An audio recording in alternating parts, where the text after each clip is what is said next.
राजा उत्तानपाद अपनी छोटी रानी सुरुचि से अत्यंत प्रेम करते थे। एक दिन बड़ी रानी सुनीति का 5 वर्षीय पुत्र ध्रुव पिता की गोद में आ बैठा।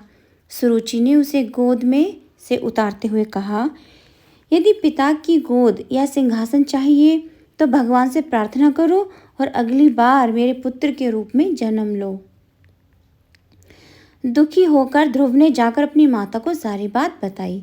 सुनीति ने कहा, विमाता ने ठीक ही कहा है, भगवान की भक्ति से ही श्रेष्ठ पद की प्राप्ति संभव है। माँ की बात सुनकर ध्रुव वन की ओर चल पड़ा। मार्ग में उसे देवर्षि नारद मिले। नारद जी ने पहले तो उसे समझाकर घर लौट जाने के लिए कहा, परंतु उसके न मानने पर उन्होंने मंत्र की दीक्षा देकर उसे मधुवन में तपस्या करने के लिए कहा। ध्रुव ने भूखे प्यासे रहकर कठोर तपस्या की। उसके तप और भक्ति से प्रसन्न होकर भगवान ने उसे दर्शन दिए और यह वरदान दिया कि वह समस्त ऋषि लोकों से ऊपर ध्रुवलोक का अधिकारी बनेगा।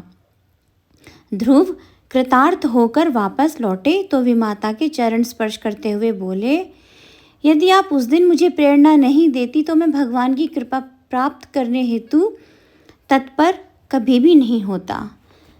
धन्यवाद। उम्मीद करती हूँ आपको छोटी सी कहानी समझ में आई होगी और आप सबको अच्छी लगी होगी।